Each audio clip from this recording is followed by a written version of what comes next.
guys! Morning! Morning! Among last video guys, dito sa Australia kay Molly na Romigo.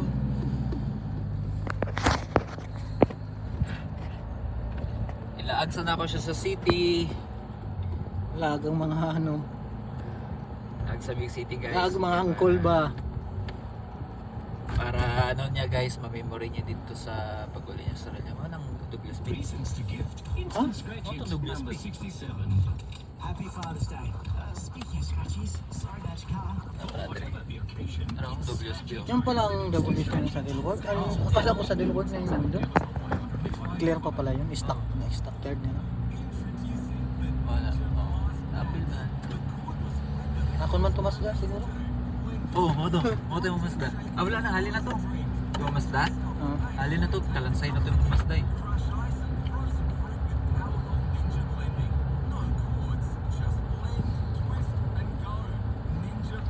Karon guys, it's 5 degree.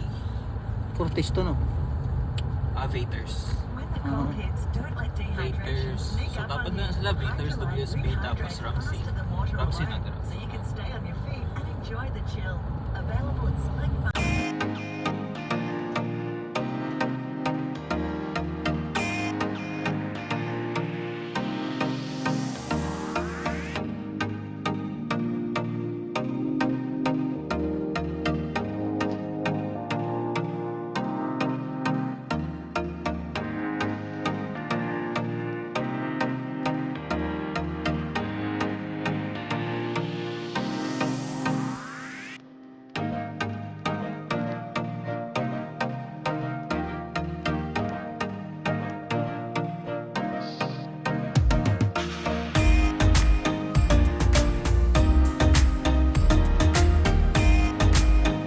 Ayos na naman sa bus.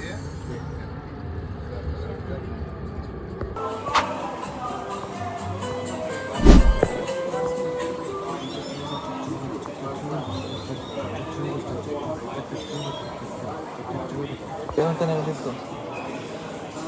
Ano siya? Oo, kapag magaling yung sales stick dyan. We are here in KFC Adelaide. Lista ba? Vlog ba? Kain tayo. Parang magluto malamig eh. Kain tayo mga kamuting kahoy. Harabas. Mga harabas. Harabas na Australia.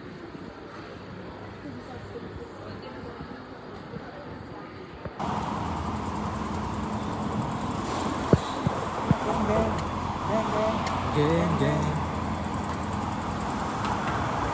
Okay guys. Yun, papunta na kami sa train station. Kasi gagala kami sa ano guys. Igala ko siya sa somewhere na maganda yung spot ng Australia dito. Saan? Sa Davao. Davao guys. Gala kami papuntang Davao. My boy. All good. All good. In the hood. Yun. Yun o. Yun. So, punta kami dyan. Dito. Guys, nandito na kami. Sky City. Bakit? Shoot lang kayo. Tibay natin mga tol.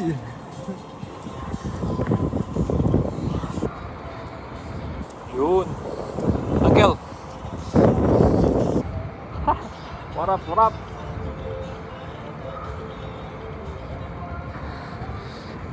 Parang di nag-winter yo. Naka-short. Short.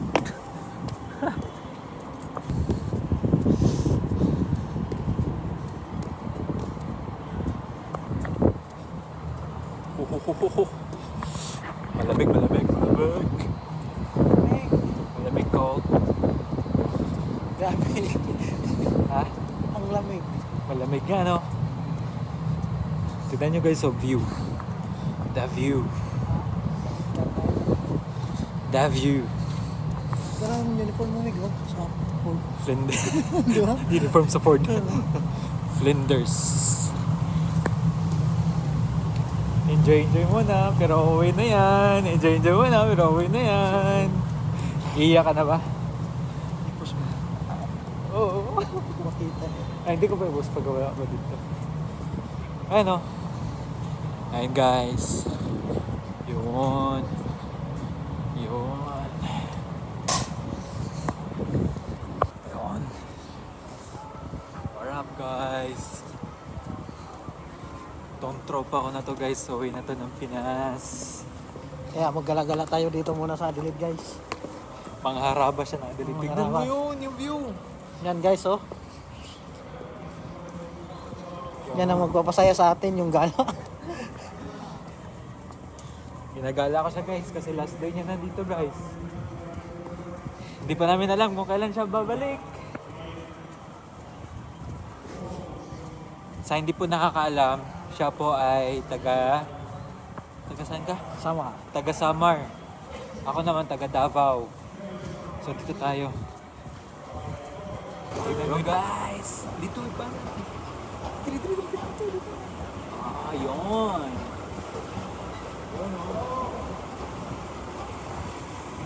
Look at Ayan, that, siya my sabi. boy. Yeah, man. Sama picture kita dyan. Dito. May misa doon, may misa. Okay. Huddle Jumpers, they are an incredible organisation, they truly are. We've been in this event for a number of years now and have raised in excess of $105,000 if you don't mind. So, tingin muna tayo. They are, oh, for goodness Pwede. sake, Yung guys, may nag-nila sila. before I announce their names, can I get some acknowledgement? They Parang may event sila dyan sa baba. Dyan, may event sila dyan. Tapos yun. Hindi ko alam, parang magbababa. Marcus, Joshua, and Amy. Hey. Come on. That is an incredible effort in excess of $10,000. Every single dollar. Ayan. Nag-start na yung event nila guys. Ayan. Pabilisan sila pababa. Papunta. Yan. And once again on the wall, ladies and gentlemen, Saan mo boy? raising in excess of $10,100. Can I please get a little bit of acknowledgement for Catherine, Marcus, Joshua, and Amy? Come on, round of applause, please.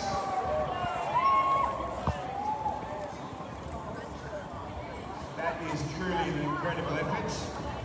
We thank you for every dollar raised. Huddle Jumpers. Punta kami. Dito kami ngayon sa Marikina guys.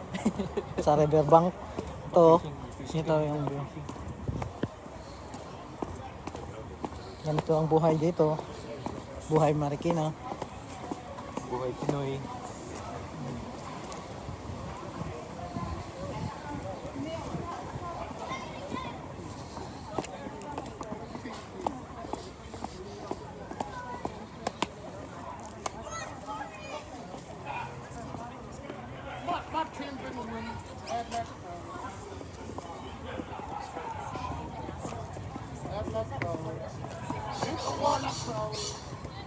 Pwede ka nga mag-ride nun, no? Pag-dive do siya dito, guys. Papas na lang. Dive mo nga, iarabas mo nga. Hindi malinaw ngayon ng tubig guys kasi umulan eh. Iharabas mo nga. Kaya mong iharabas. Hindi, sige. Ganito. Sukatin mo daw kung gaano kalalim. Ba? Mahino kayo. Ha? Nakababa na. Oo, hindi. Sabi ko na nga. Sabi ko nakababa na. Nakita mo yung view. Oh, the view!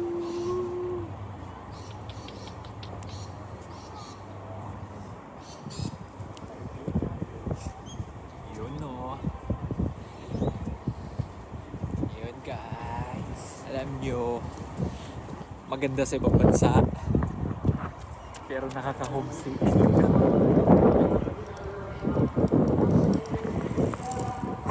nakaka-homesick, guys. Ganyan ang pintak mo. Hindi. Ganyan ko ganda yung Adelaide.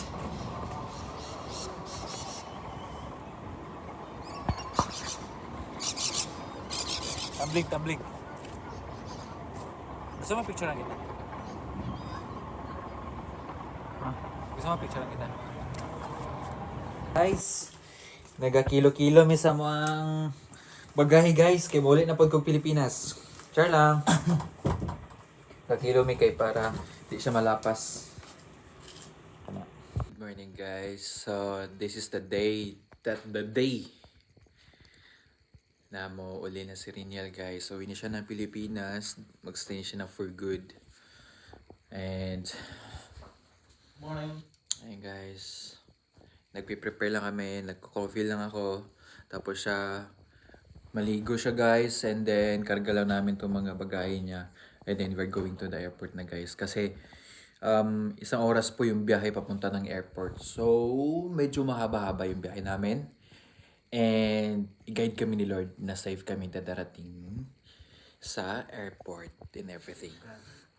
Si Oscar uwi na ng Pilipinas. For good na siya.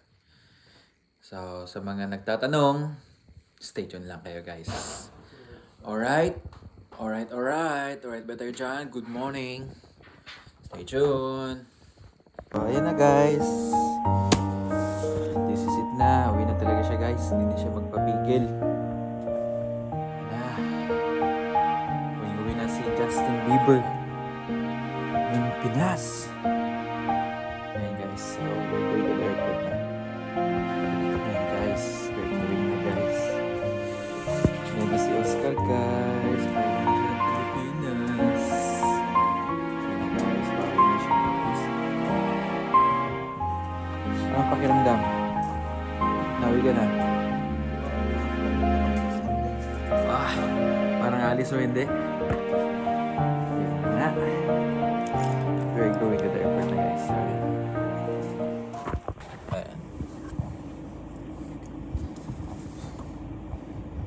Lord, thank you for this wonderful day, Lord God, na imong gihatag karon Lord, nga imong time nga gihatag na mo ni Riniel Lord nga nakagala mi gahapon Lord, nakadumi sa delayed Lord kung asa siya maka last day sa Australia Lord. Inaot Lord God nga dili pa niya ni last day karon Lord God sa Australia. Unaot Lord God nga makabalik pa siya diri sa Australia Lord in the near future Lord God. And i-guide nimo siya karon Lord God nga mobiyahe pa uli Pilipinas Lord. I-guide nimo yung decision Lord God. I know Lord God na kay mga better future para kay Riniel Lord ug sa iyang family Lord ug sa iyang mga better decision Lord God sa buhay Lord. Hatagi siya kusog, hatagi siya maayo nga lawas Lord God nga imo siyang i-guide perminti kada adlaw Lord nga mag-start siya new life, new journey ug new future sa Pilipinas Lord God. Karon nga decision ni Riniel Lord God kabalo ko nga dili ni siya dali og dili ni siya lalim nga isipon Lord God, pero we trust in you Lord God na imong plano amo ginasunod Lord God. Karon Lord God mo biyahe mi padulong sa airport Lord God. Dinaot Lord God na walay laing mahitabo sa mo Lord God o anything Lord God, just protect us Lord God nga mobiyahe mi karon padulong og airport Lord, and i-guide mi nimo Lord for everything Lord God nga sa among maano sa dalan Lord God. Karon Lord God ginampo na ako ang tanan pinagi kanimo na among Ginoo. Amen. Amen. Hi guys, airport na guys. So uwi na siya guys.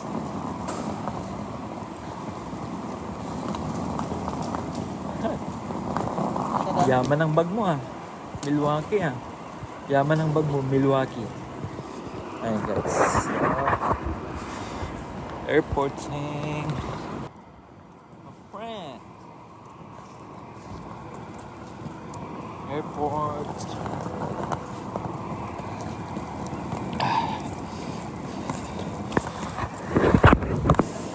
Dito mo.